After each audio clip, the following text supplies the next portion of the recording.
Good morning, or good afternoon, or good evening, depending on where and when you are listening to or watching this video. Welcome to our series of 3 recorded discussions on the theme of sales and operations planning. Our goal is to explore S&OP by discussing some of the practical implications of implementing and managing S&OP in different kinds of organizations and operations. What we are trying to do is to get to some real pragmatic bits of advice that will help us all make S&OP work. In other words, how to make a success of it in your organization. To do that, I'm joined today by Jeremy Roberts from Ebro, Mike Key from Pearson Engineering, and from IT Consulting, we're joined by Brian McLaren. I'm going to ask them to introduce themselves in a second, but the reason for bringing this group together is because they all have direct experience of implementing and running S&OP in a variety of different settings and organizations. And they've done so at different stages of maturity as well, or evolution. And I guess no doubt they have some scars to show for it as well. But it's really these real world experiences that we think are most valuable to all of us. In our first discussion, we're going to focus on the challenges faced. So the key question would be, what is it that typically gets in the way of S&OP delivering on its promise? So start with, if I could just take a couple of minutes to ask you to take a couple of minutes to introduce yourselves, your role and company, and maybe share some of your headlines experiences of S&OP, good or bad. Jeremy, if I could ask you first. Good morning, everyone, or good afternoon, wherever you are. My name is Jeremy Roberts. I'm the Operations and Supply Chain Director for Tilda and also within the Ebro Group for Ebro UK. I have a role across some other businesses that we have in the UK as well.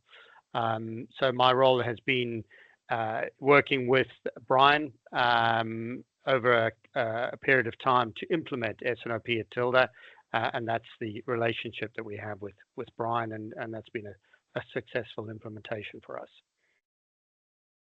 Thanks, Jeremy. Mike? Yeah, good morning, good afternoon to everyone.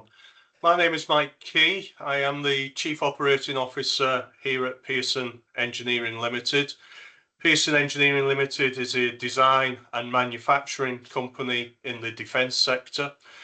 Personally, I have over 30 years manufacturing experience working in large corporations through to relatively small companies. So being able to see the different applications of sales and operations planning. I think the biggest challenge that I've discovered in those organisations around S&OP has been getting the buy-in from senior leadership as to the importance of S&OP. And when you have that commitment from senior leadership, you really do see how powerful S&OP is as a tool within the organisation. Where I am currently, we're still at the very, very beginning of introducing S&OP and convincing the stakeholders as to the value of S&OP that it will bring to the organisation. Thank you, Mike. And Brian? And good morning or good afternoon, same as everybody else. My background is in pharmaceuticals. That's where I got my first experience of S&OP as the S&OP conductor, effectively. But over the years, I've had the opportunity to be a participant in it as the supply chain leader. I've been the exec sponsor in it, as being the VP of supply chain. And as a consultant, I've had many opportunities to deploy S&OP in different companies in different sectors, pretty much all over the world. Over that time, I've learned there is one commonality about S&OP. It's all about the people. Brilliant. Thank you, Brian. And I guess the opening question I had for you guys was around what are those challenges? And Mike, I guess you opened up with one straight away, which was around the top level buying. I wonder, Jeremy, first of all, does that resonate? And what would you consider to be the top challenges in getting S&OP working within an organisation? Yeah, that was I would agree with what Mike said about the challenge of getting the senior management buy-in. And for us, when we went through the implementation, we did an implementation across 3 businesses in the UK. So it's Tilda, a company called S&B Herber, and another one called Indo-European Foods. And the challenge was to get 3 MDs aligned and to make sure that we were all aligned with what we were doing and that they were brought into the process. because without that, we were going to fail. And that was absolutely critical to making sure that the process was going to be successful. And I think that was particularly came from the MDs, that once they saw the benefits, some took a little bit longer to be bought into the process, but once we got that commitment, actually it accelerated and it allowed us to then move fairly quickly, because the rest of the organizations started to see the benefits and understand that actually they needed to get on board with this, even if some took a little bit of convincing and persuading. But that was a key thing. I think the other part of it was really about discipline in the process. I mean, I think Brian helped us immensely in actually providing that discipline, and also about the Brian mentioned it's all about the people. We appointed what we called really a process owner, you could call it, and as Brian referred to himself as a conductor. We appointed conductors in all three organizations, and that again, I think, was really critical. We had someone who in each organization that owned the process and was responsible for S&OP in each business, and that was again critical for one of the success factors that made it work, I think. Excellent. So Brian, I guess from your perspective, you've obviously worked in lots of different organizations. The buying one seems obviously key, but what are the other challenges that you've seen, and maybe then we can open up to Jeremy and Mike to comment on those challenges. Are they the same for them? Yeah, the people element of it's the stakeholders. So some of them will participate because they get kind of told, but they're not really engaged, and that sort of falls out into one of the failures of, because they're not fully engaged, they're not sure about what the purpose is. So they know it's an S&OP, but it's not explicit, and then they have their different objectives. The procurement think they know what they want, commercial think they know what they want, finance think what they know. So you end up with, because it's not being explicit, that not fully engaged falls out to, well, what's in it for me? And then the other big one, and this is down to the discipline, is because they're not clear of the objective, they don't actually make a decision. Or worse, they make the decision in the meeting, and then as soon as they get into the corridor, they turn around and go, well, I didn't really agree with that. What I think we should do is this. So that's the worst scenario. You've invested all of that time and energy with executive people, and then just undermined it and gone and done something else. And that's, to me, that's worse than useless, because you might as well not have had the meeting and just done your own thing anyway, because that goes from it. So it's that upfront, when are they engaged rather than just participating and answering that question. I call it, what's in it for me, which is getting people to understand it's the business. That's what you work for, the business. It's the business objective, and how do we get beyond politics and emotions? So I pose those two questions of, if you don't get engagement, how is it manifested in your organizations? Yeah, I think importantly, I've witnessed what you've described there, Brian. It's that far too often it can become a discussion around order intake rather than actually what are we going to do to execute the orders that we have. I've witnessed senior executives discussing with sales and business development why the orders are not at the value that were in the finance forecast. The financial leader saying we cannot afford to add additional people, even though the sales forecast is indicating an increase in demand. And as you said, everybody walks out of the meeting room and goes and does their own thing. And it's important how that message cascades down, because whilst at a senior level you are discussing direction, it's the people who are executing against that plan, and they're the ones with the real detailed knowledge. They know the long cycle times that you may have at critical suppliers, etc., the minimum order quantities that are needed to sustain the output, and importantly, what are the mix challenges going through any particular facility as well, understanding the impact. What I've always found difficult is to convert the revenue value into what is the actual impact in the manufacturing environment as well. And often at a senior leadership level, that is not understood. And that's why it becomes more of a finance discussion rather than an execution, operational planning discussion. So it's so important you've got the right stakeholders in there, but also the most knowledgeable people as well are providing input to those stakeholders. Mm. Mm. So the key bit there about getting the right people in the room, isn't there? Yeah. Jeremy, Absolutely. does that resonate with you? It does, and I think sort of, you know, one of the challenges we had was, you know, in terms of, I think building on comment that Brian said about what's in it for people. One of the challenges was with particularly the planning team was they were, you know, getting everyone to buy into a single source of the truth or the data, and everyone operating from the same data source. I think in the early days, we had a couple of challenges with people saying, well, I'm still going to keep my spreadsheet on the side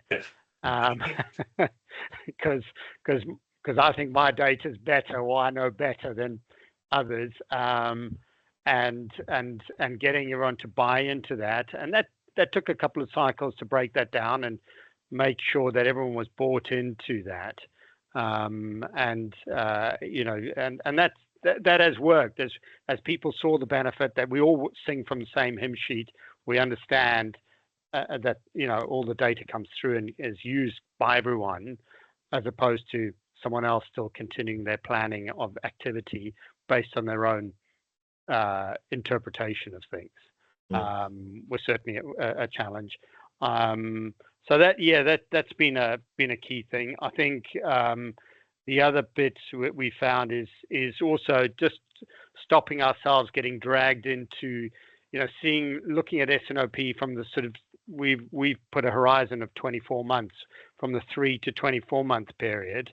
Was we started in meetings getting dragged into the 0 to 13 week period, the sort of S&OE planning execution period, and actually our getting the conductor, the guy who ran the S&OP process, was very good, Derek, at making sure to keep us out of that. And because the natural tendency was, but we've got this issue now that we need to deal with today, and we want to deal with that now. And actually, he was saying that's not the focus of this meeting. We're looking at on a more strategic horizon between 3 to 24 months, and getting that discipline in place. And that took a bit of, you know, a number of cycles for us to kind of wash that out, you know, and people to focus in on what we were looking at a more strategic level. So, Jeremy, just from my understanding, do you have one system that is managing your S&OP, so from sales forecast through to planning within the facility, or are you still using different sources of information? There isn't a single system. So we have an ERP system where we get most of our data, and we use a sort of another business tool as well, intelligence tool as well. But that gets complemented by spreadsheets as well. But it was making sure that everyone had access. So if it was a common spreadsheet that everyone was using, everyone had access to it, and everyone used that same data source going through the process. And I think, you know, we had some challenges with people coming back and saying, well, actually, I don't really believe that forecast that's come from the demand planners or from the sales team. You know, I've never seen them achieve that or get close to it. So I always take, you know, I have my own sort of interpretation of that, and that, you know, moving away from that was quite a challenge. Yeah, absolutely. I think one of the classic examples that I witnessed recently is that the sales team were forecasting significant growth, and that was based upon historical data. And what actually happened, they went from very, very successful sales to 0 sales for 12 months, purely because they had saturated the market in the previous year, but they'd made an assumption that that rate of growth would continue in the current year. And of course, it never materialized. And it was significant investment had gone in based upon a salesperson's direction. So it's so important to get that connection from sales who are obviously facing towards the customer and have the confidence right the way through the organisation to the people who are executing within the supply chain and on the factory floor. Yeah, absolutely. Yeah. And that's, I call it the rules of engagement, which means, are you very clear about what it is you're making decisions upon? And are you documenting the business understanding? So if you see the forecast continue to rise, the S&OP conductor is asking the question of, are you doing the same? What gives you confidence that the future is going to be a reflection of history? Yeah. And as part of that is another topic is around the education of people. Everything from S&OP is not the same as sales order execution. They are complementary, but they are different. And you don't need to go and invest millions in an S&OP IT solution on day one, because that's like buying the Ferrari on the day you pass your test. The thing that's most likely is a crash. The same thing applies. It's get the structure, get the discipline, get the understanding, and then go for making it more efficient. And so I would, the fact that people start with different systems is okay. It's an evolution, but the first bit is, tell me what you're going to sell and I'll go make it. And then we'll use inventory to balance it. And that, if you start with that basis, at least people will start talking to each other. So how's that in Pearson? Are they, because they're more at the start of their journey, where have they got to today? Yeah, that's a good question. We are very much at the start of the journey, and it's the time of year where we're starting to look at budget and therefore forward looking, and it's very clear the need for an S&OP process, because we're asking the questions that would typically be asked within an S&OP process, but unfortunately we're only doing it once per year when it is the budget season. So we're asking, what are our likely sales figures for the next 12 to 18 months? What's the impact on headcount? What's the impact on CapEx? These are all the discussions that would take place in an S&OP meeting. But as I said, we're at the very, very start of the process here. And I think it's opportune myself joining the organisation that I'm saying what we are doing within a financial forecast that we call the budget is effectively an S&OP meeting that we need to repeat at least every month at this stage, and be using that input to our forward strategy as well. What is our long range plan horizon as well? Thank you, Mac.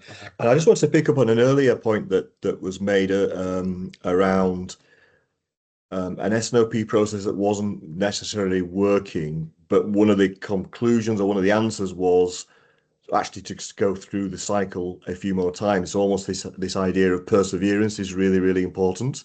And I just wanted to pick up on that in terms of any other examples where you've been involved in an S&OP process which to all intents and purposes is in place, but isn't actually delivering what it should be delivering in terms of the outcomes that you were expecting, decisions, etc.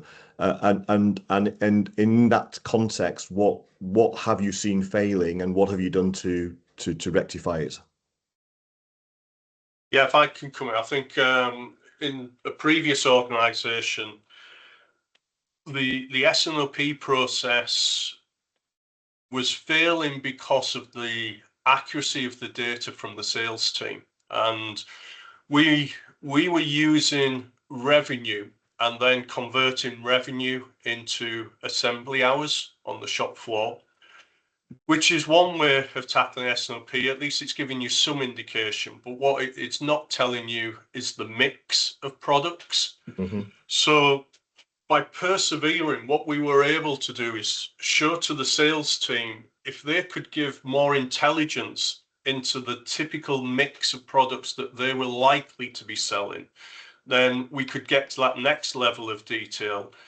not just converting revenue, but being able to see, okay, this is what the product mix looks like. We may not have 100% certainty, and of course you will never have that in a sales forecast, but you start to see some certain trends coming through, and you can almost apply the 80-20 rule, that you're starting to gain more confidence, you can see the mix of products, and then the manufacturing team and the supply chain supporting that can react to that particular mix. So you're gaining more and more intelligence, rather than it just being a discussion of X million of revenue equals Y output. You start to get all of the different factors coming together. And going back to the very, very first point, it's all about people. Sales people start to understand the constraints that you've got within the supply chain and manufacturing environments. The manufacturing team start to realize what are the opportunities that the sales team have, and how can they help them realize those opportunities. And as that education improved on both sides, we started to change the manufacturing strategies. So where a lot of the approach previously had been engineered to order, you then started to say, well, actually, we've got high confidence. We are going to sell a minimum of this amount per month. Now let's change our strategy, manufacture to inventory or to stock. So the sales team can then offer a significantly reduced delivery time to the customer, therefore boosting sales. So I said, then that comes from just having those good quality discussions around the needs of each party, and transferring what are the constraints and what are the opportunities to overcome those constraints. Thank you, Mike. Jeremy. I think, just reflecting on our journey within our business, we had, just some of the challenges was again, I would call maybe levels of maturity when it came to forecasting within different sales sectors. So, one of our sales sectors were great and straight in, very happy, because this is the way they worked with their customers, was happy to forecast from 3 to 24 months at customer level, by SKU, by week, and they were comfortable, got straight into it, and they were already doing that, and were ready to extend the horizon on that. Other sectors were, should we say, less. They might have just previously have had a forecast at a product group level, not even at a SKU level, or even at a customer level. And then I think, picking on Mike's point, was that mix issue often came into it. We produce anything from a 62-gram sachet to a 1-ton bag of rice, and all sorts of sizes in between. We're predominantly a make-to-stock business, with short order lead times of day 1 for day 3, typically for most of our customers. And so getting that mix is important in terms of the stock holding as well. So that's been a challenge and we've gradually worked with those sectors to get them down to SKU level, and then trying to go from SKU to SKU and customer level as well as we go through that, so that we're actually maintain high service levels in terms of what we can deliver to customers. Brilliant. Thank you, Jeremy. That's been a challenge on the journey, should we say. Thank you, Jeremy. Brian, any final reflections on some of the challenges you've heard before we wrap up this first discussion? Yeah, one of the things that Jeremy said, it's the horizons, the planning horizons. If you don't make them very clear and explicitly different, your monthly meeting that's supposed to be looking at 3 months starts talking about the here and now. And that undermines the S&OP process, and everybody says, well, why am I coming to this? Because I'm talking about the stuff that I do in the morning. So they go, well, it's not useful, we'll just stop it. And so that's one of the big reasons, because they haven't got it clear. The other one is they don't give it long enough to be able to, if you're starting, if you're doing something every day, within a couple of weeks, you become proficient. You're doing it every week, within a couple of months. But your S&OP process is a monthly process. It might have 4 steps that happens every week, but it's monthly. So I always say it takes between 6 and 9 cycles. And everybody goes, 9 months? Well, yes, that's because you're only doing it once, one touch point. So you need to embark on a journey where you've got your head round, there's very clear planning horizons differences, and this will probably take 3 years to become good, but you'll become competent and capable, and you'll get something positive out of it within about 6 months. But you got to go the distance. And that's one of the things. People get distracted, flavor of the month type thing follows up, and S&OP stops because somebody gets distracted. And that's the biggest challenge for executives. Anybody with a C in their title needs to hold people to account. And that would be my reflection on here of, if you want to make sure it's successful, the C-suite need to be fully engaged, bought into it, and hold everybody that works for them to account. And give it, this is a year activity, and therefore make sure that you start it at the right time and run it all the way through. Thank you, Brian. And that's absolutely fascinating that we've ended up on that concept of top level buying, which is where we started 20 minutes or so ago. So thank you all for your contributions today.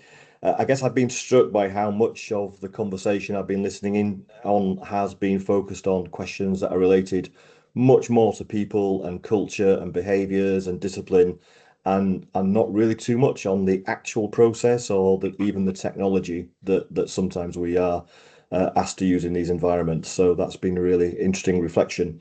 I would like to take this opportunity to point you to our free operations planning optimizer diagnostic tool. You will either see the link either on the screen or in the comments section below, or on the side, depending on how you set up your desktop. In our the second discussion, we'll move on to exploring how you can make S&OP the heartbeat of your organization, and also to make it an effective business planning tool. So once again, thank you to Jeremy, Mike and Brian, and thank you for watching or listening. And of course, comments are welcomed. Thank you.